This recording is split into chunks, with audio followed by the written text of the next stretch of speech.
Recertificação. Então, pessoal, é o seguinte, historicamente, nunca houve essa necessidade de recertificação do ITIL, tá? O ITIL sempre foi uma certificação vitalícia, digamos assim, então o próprio mercado se encarregava de começar a exigir as certificações mais recentes, por exemplo, do ITIL V2 para o V3, o mercado começou em determinado momento a cobrar que os profissionais tivessem certificação da V3 e não da V2. Começou a acontecer com o ITIL 4 também, só que agora isso virou uma regra, né? Então, de 3 em 3 anos, todo mundo vai precisar renovar a certificação do ITIL. No primeiro momento, todo mundo ficou meio assim, pô, isso aqui é caça-níquel, que não sei o quê e tal. E assim, eu realmente não acho, eu não vou entrar nessa discussão, né? Até porque eu, como provedor de treinamento, também posso ter a minha opinião enviesada, mas o que eu posso dizer para vocês é o seguinte, praticamente todo o mercado faz isso. Não é só o pessoal da PeopleSearch, não é só a certificação ITIL que precisa de recertificação. O PMI sempre fez isso, o PMI sempre exigiu recertificação, se eu não me engano, de 2 em 2 anos, não são 3 anos. O DevOps Institute também já começou a fazer. As certificações técnicas, naturalmente, você passa por uma recertificação, porque a tecnologia avança muito rápido, então 3 anos para um Azure da vida, ou uma AWS da vida, é muito tempo, novas features, novas funcionalidades saem a todo momento, então é natural que haja uma recertificação nesses casos também. Então, assim, é uma coisa que o mercado já pratica há algum tempo, tá? E eu acho que faz algum sentido para manter a base de profissionais atualizada também. Tem gente que investiu lá no ITIL V2 e até hoje vai lá. Outro dia, por exemplo, eu participei de um painel, né, para discutir sobre gestão de serviços como um todo, e tinha uma pessoa nesse painel que chegou e avisou antes do painel, falou, René, é o seguinte, eu sei que você é um cara que defende o ITIL e tal, mas eu vou falar mal do ITIL lá. Eu falei, tudo bem, né, cara? Fica à vontade, né? Você pode criticar, fica bastante à vontade. E aí, quando ele foi fazer a crítica, ele comentou que ele tinha lá a certificação do V2, não sei o quê, que ele achava que o ITIL era muito burocrático e tal. E aí, eu não quis, né, criar uma discussão lá ao vivo, mas assim, pô, você está falando V2, ainda mudou muita coisa, né? Você precisa ler alguma coisa, precisa entender como é que é o modelo conceitual do ITIL 4 para vir falar, né? Para vir criticar. Eu também tenho críticas, até o ITIL 4 tenho críticas também, mas assim, você precisa saber do assunto para fazer uma crítica embasada, né? Então, eu acho que essa recertificação, de certa maneira, ajuda a gente a manter o pessoal que realmente está envolvido com o assunto no mercado, tá? Ele começa a filtrar melhor o mercado. Então, essa é a minha opinião, tá? Agora, vamos lá, vamos ver como é que funcionam as regras para recertificação. Então, é o seguinte, se vocês tiraram a sua última certificação antes do dia 30 de junho de 2020, então vocês vão ter que fazer a sua renovação da certificação até dia 1º de julho agora, de 2023. Então, assim, de 30 de junho para trás, todo mundo vai ter que renovar a certificação até dia 1º de julho deste ano ainda, até a metade do ano, tá?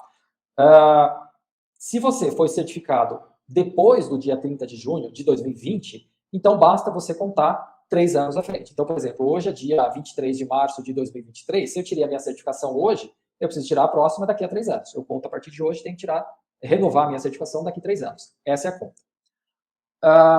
Como funciona, né? Vocês podem ver a questão da data de renovação dentro do perfil de vocês lá na PeopleSearch. Então, todos vocês que já têm uma certificação, vocês têm uma conta lá na PeopleSearch, então basta vocês entrarem lá no perfil e vai ter um cantinho lá que vai estar marcando, olha, a sua renovação precisa ser feita até tal data. Então, vai estar marcando a data exata que vocês precisam da renovação.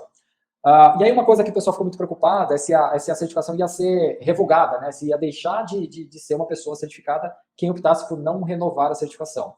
Então, num primeiro momento, o pessoal da PeopleSearch, eles estão indo por um caminho mais brando, mais conservador, vamos dizer assim. Então, assim, a certificação ela não vai ser revogada se você ultrapassar esse prazo, mas se alguém, né, ou você for consultar o seu registro de candidato certificado lá no site da PeopleSearch, vai aparecer uma nota lá informando, olha, essa pessoa precisa renovar o certificado. Ela está com a certificação não é expirada, é desatualizada, vamos dizer assim. Então, a pessoa precisa renovar. Então, para fins de mercado, assim, alguma coisa, se alguma empresa eventualmente quiser consultar a validade do seu certificado e entrar nesse site para consultar e colocar lá o seu ID, né, de candidato, ela vai ver que você precisa renovar a sua certificação. Eu não sei o que isso significa nesse momento, tá, gente? Eu não sei se o mercado vai agir dessa maneira ou se o mercado vai dar dane para isso, enfim. Eu não sei como o mercado vai reagir. Mas vai acontecer, vai aparecer essa nota lá, tudo bem? E aí, como vai funcionar as rotas de certificação? Isso aqui é bem importante. Vão ser 3 caminhos para vocês fazerem essa renovação. E aí, eu tentei trazer aqui algumas vantagens e desvantagens dos 3 modelos. Isso aqui é uma opinião pessoal, tá, pessoal? Não é material pessoal. Veio pernilongo aqui. Não é material da People Search, que é o Renê falando, eu dando a minha opinião pessoal com relação a esses 3 formatos, tá? Essas 3 rotas para recertificação. Então, a primeira opção, a primeira rota, é vocês simplesmente fazerem o mesmo exame novamente. Então, vamos supor, você tem lá o Foundation. Então, no momento da renovação, você pode ir lá e fazer o mesmo exame de novo, tá? E aí você renova por mais 3 anos a sua certificação. Qual é a vantagem que eu, Renê, vejo nisso? Absolutamente nenhuma. Assim, eu fugiria dessa opção. Porque ela não tem vantagem nenhuma, na verdade, ela só tem desvantagem. Né? Primeiro, ela não faz nenhum tipo de transformação ou upgrade no seu currículo. Ela só faz uma manutenção do que você já tinha em termos de currículo. E o custo-benefício acaba não sendo vantajoso, porque não é um exame tão barato, vocês sabem, né? O exame do Foundation custa mais de R$2.000, então não faz sentido para mim você pagar mais de R$2.000 num exame que você já tem a certificação. Não faz o menor sentido. Então, para mim, o custo-benefício dessa opção, ele não é vantajoso.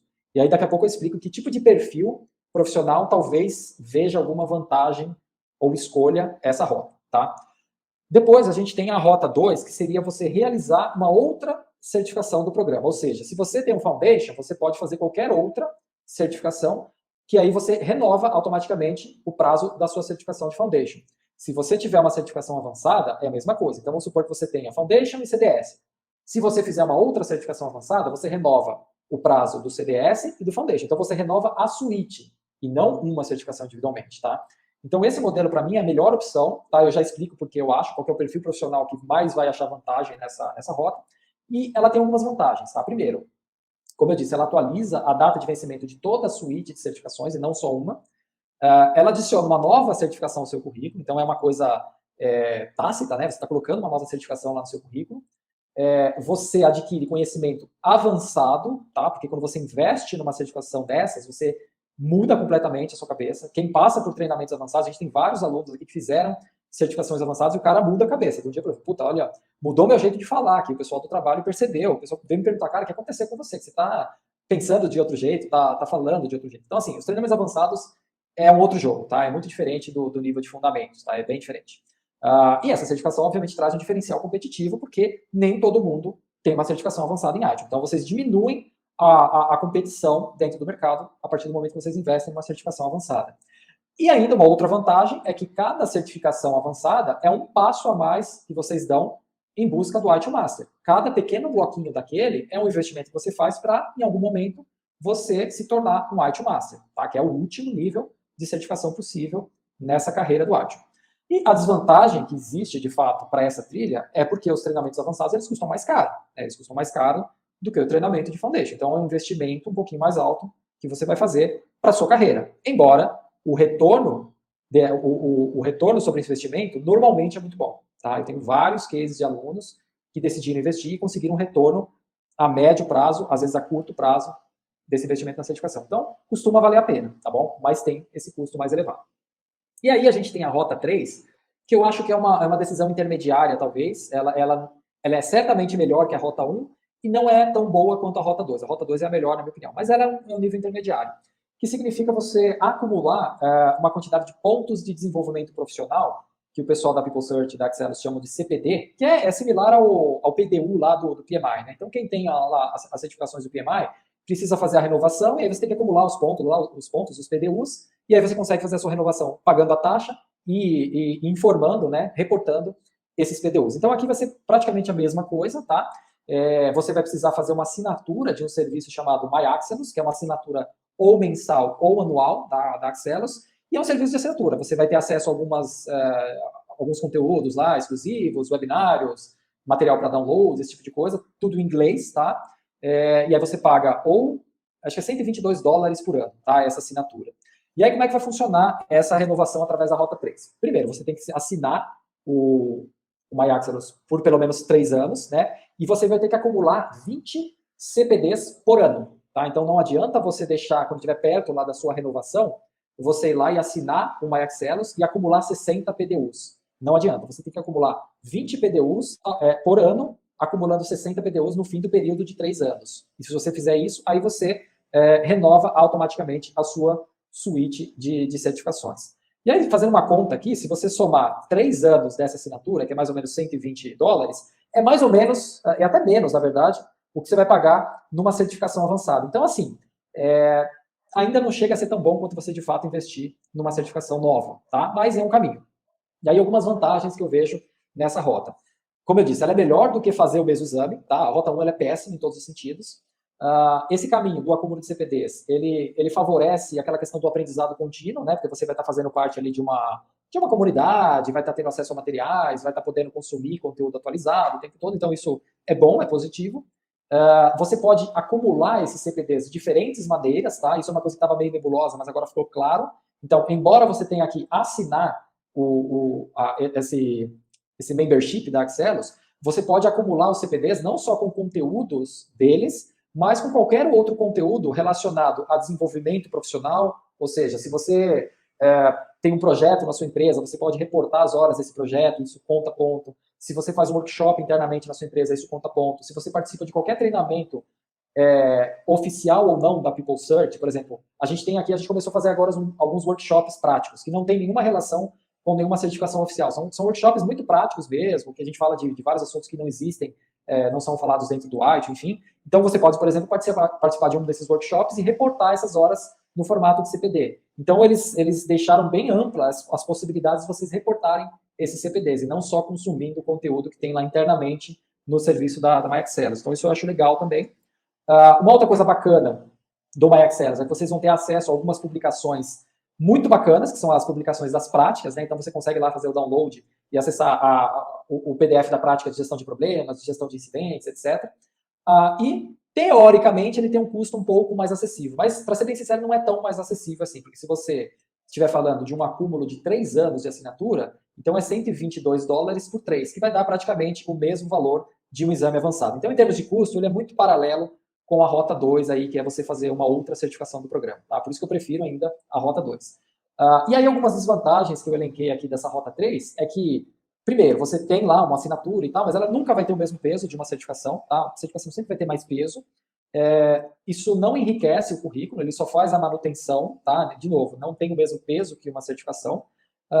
E um outro ponto negativo é que o próprio serviço lá do MyExcelos, ele ainda não tem realmente uma estrutura robusta. Então, se vocês perguntarem, putz, René, vale a pena assinar por $122 o ano? Eu acho que não. Eu acho que não, tá? Talvez fazer uma assinatura de um mês, que custa acho que 10 libras, baixar lá o que tiver para baixar e depois cancelar, eu acho que vale mais a pena do que fazer uma assinatura anual. Porque, neste momento, eu ainda não senti muita firmeza, assim, ainda não tem tanto conteúdo, e todo o conteúdo é em inglês também, tem esse ponto, tá? Não existe conteúdo em português lá no MyExcelos, é tudo em inglês, tá? E aí, pessoal, para finalizar, eu trouxe um perfil, assim, né? Então, qual é o perfil profissional de quem opta por uma rota ou outra, tá? A rota 1, para ser, assim, super honesto com vocês, quem opta por essa rota é um perfil profissional que, assim, não tem muito compromisso com a carreira, tá? E aí eu não estou falando de uma maneira pejorativa, não. É o cara que realmente não está muito interessado, tá acomodado na carreira, não está afim de estudar, não está afim de aprender muita coisa nova, não está afim de investir. E aí essa pessoa que só precisa de uma certificação para cumprir tabela, né? Então, o cara que tem a certificação amarrada a um contrato de trabalho, uma licitação, esse tipo de coisa. Então, a Rota 1 talvez atenda esse cara. O cara não quer ficar estudando coisa nova, não quer ficar acumulando ponto de educação lá, o cara só quer fazer o mesmo exame que ele já fez, que ele já conhece, e renovar a certificação por mais 3 anos e pronto. Então, se for esse o caso, a Rota 1 pode atender, tá? Esse perfil. No caso da Rota 2, qual é o perfil que buscaria essa rota? Quem está precisando buscar conhecimento avançado, tá? Essa é a única rota que vai trazer conhecimento avançado para vocês, porque é através de uma certificação avançada que você realmente mergulha nesses conhecimentos mais avançados, tá? E para quem pretende seguir a carreira profissional de ITSM, tá? Então, para quem deseja ter uma carreira dentro da área de governança, de gestão de ITSM, a pessoa realmente precisa investir em carreira, em pontos acadêmicos, digamos assim. Né? Então, a pessoa vai adquirindo experiência prática, as experiências profissionais, e tem que nivelar isso com chancelas acadêmicas, né? E as certificações é o que tem mais peso, pelo menos nessa área de gestão de TI, de HSM, a certificação é o que tem mais peso. Tá? Então, esse é o perfil profissional de quem buscaria essa Rota 2. E a Rota 3, ela pode ser interessante para quem não trabalha diretamente com HSM, mas quer se manter atualizado. Ou seja, o cara não quer realmente mergulhar, tirar certificações mais avançadas, estudar bastante e tal. O cara, de repente, nem trabalha com HSM, trabalha em uma outra área mais afastada, mas ele quer fazer lá a manutenção da sua certificação de Foundation, pelo menos, e ele também não está muito afim de pagar para refazer o mesmo exame. Então, esse caminho intermediário, talvez ele atenda esse perfil profissional, tá? De quem não está diretamente envolvido com a área de governança e de HSM, tá?